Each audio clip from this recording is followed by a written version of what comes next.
This is a quick video on how to fix your, or more or less how to get inside your trunk if you've broken your latch.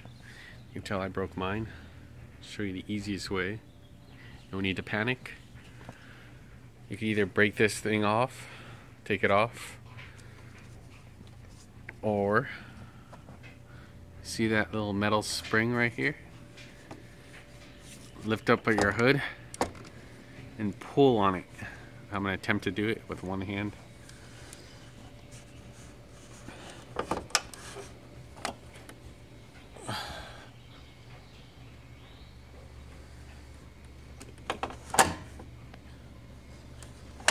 And I will do it again. I'll hold the camera still.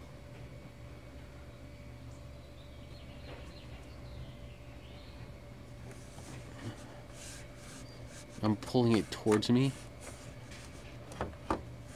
Just lifting up with my wrist. Boom, you got inside your engine.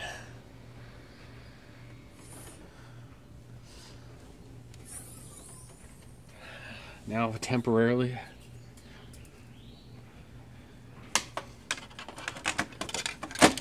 take it off anyways. I'm just gonna use a coat hanger. Just temporary. Makes life so much easier. Just bend it to your liking. Let's see where it's. You know, that I can just easily pull it out. Bend it to your liking. That's all. That's how to get inside your engine.